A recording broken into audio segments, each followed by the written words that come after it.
As we transition from section 15.1, where we've done double integrals over rectangles, and as we try to transition to section 15.2, which is double integrals of a function over a double integral over a region, and this region might not be a rectangle in section 15.2.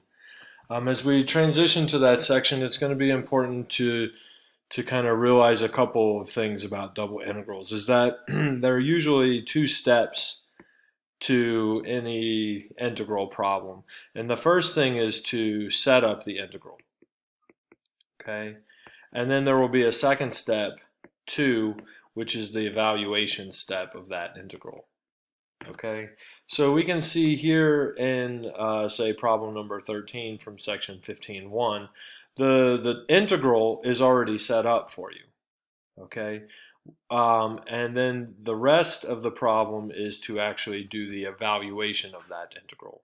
So the integral has been set up, and we can see that the important part here is that we can see that we are actually integrating over a rectangle, and the x values of that rectangle are going 1 to the number e, and then the y values are going from 1 to 4. So we're integrating over a rectangle, okay? And so the next step is just the evaluation, and we know that we can do the iterated integrals via Fubini's theorem, right? And so we'll just kind of focus on the dx integral first, okay? And we'll take for granted that hopefully we can actually do this integral. And we can see that this integral is probably going to be possible. We're doing a dx integral. So I'm noticing here that I've got the log and the 1 over x. So this is a u substitution integral. Okay. If you prefer, you can think of this as 1 over y comes out in front because y is a constant with respect to x. And so typically, specifically what we're seeing is that we're just having a calc 1 integral here, which is going to be done via u substitution, where du is equal to 1 over x dx.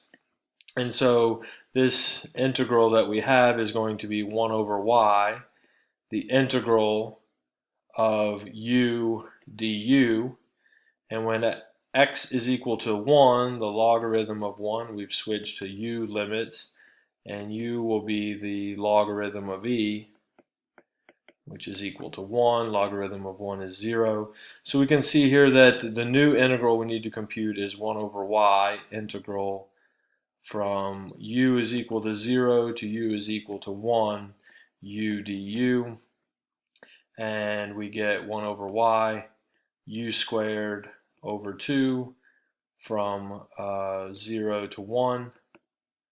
Okay, so that turns out to be 1/2. Okay, so the end of that first integral is, let's see where we were. We are now going to do the integral from 1 to 4 of 1 over 2y. Okay, and we're going to integrate dy. Right?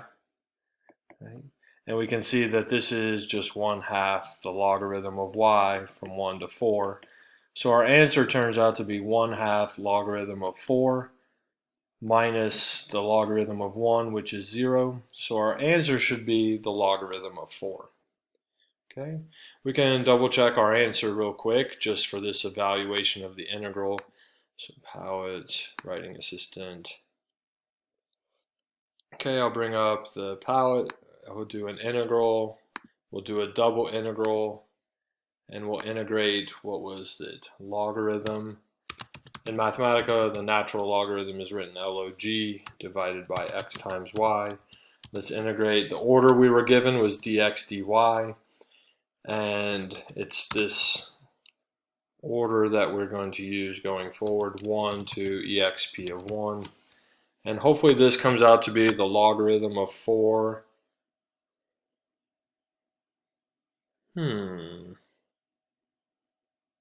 I see here. So I need to divide by x times y, parentheses matter. And so there is logarithm of 2 is the computer's answer. And that shouldn't be surprising because Power's properties of logarithm says that logarithm of 4 with a 1/2. This is the same thing as the logarithm of 4. The 1/2 power comes inside. 4 to the 1/2 power is the square root of 4, which is 2. So that makes me feel better about our answer. Okay, so there is an evaluation kind of problem. Okay, there are other problems, as we can see from section 15.1, and it's these problems that we need to kind of be thinking about. They want you to think about sketching.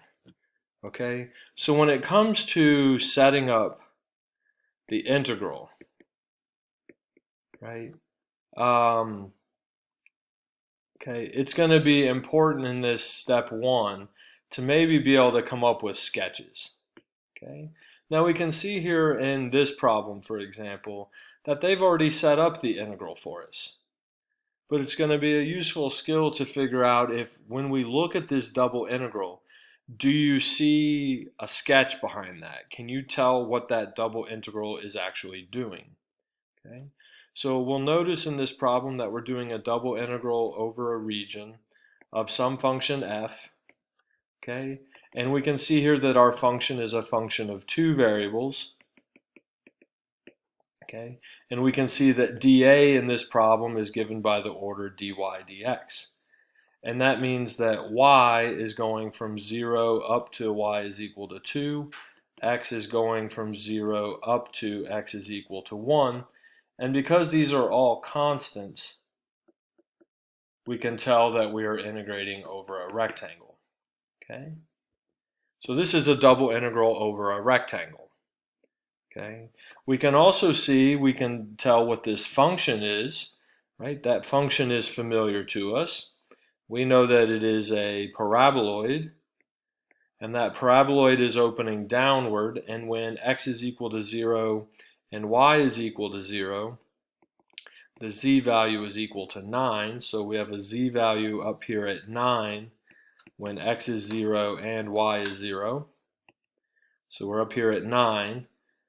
And then when z is equal to 0, okay, we'll get x squared plus y squared is equal to 9, which is a circle of radius 3. Okay.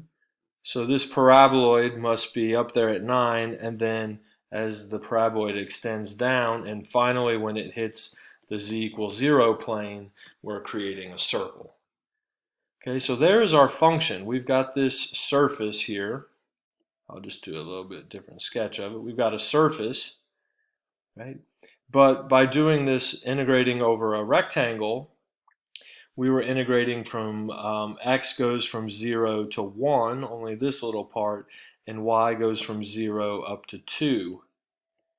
So there was our region of integration, and therefore we're only finding a double integral over part of this function. So now here is our function over top of the rectangle R in this case. And so this double integral is going to compute this particular volume of that region. Okay? So being able to compute, just have a sketch in your mind, and specifically you're thinking, well, maybe I'm not very good at 3D sketching, right? What will turn out to be the most important part, okay, is the fact that you're going to sketch the region in the XY plane.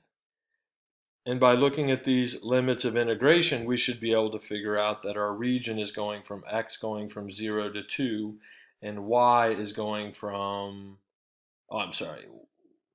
y is going from 0 to 2, and the x is going from 0 to 1.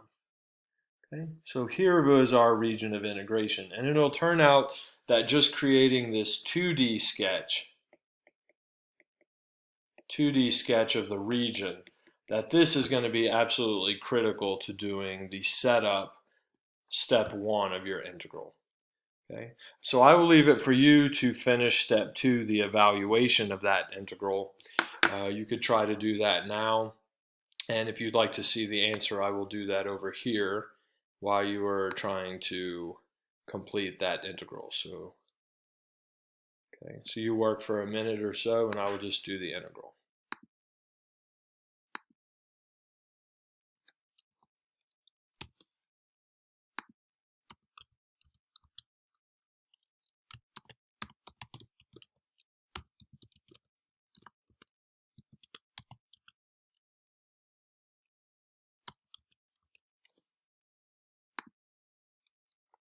All right, so if you haven't finished that integral, pause the video now and then you can complete it. And when you're done, you can unpause the video and see what the answer looks like. All right, so if you're back, you've tried the integral, I'll let you compare your answer to this one, 44 over 3. Okay. So in the next videos, we're going to look at doing section 15.2, where we're going to sketch regions in the XY plane and do double integrals that are over regions other than a rectangle.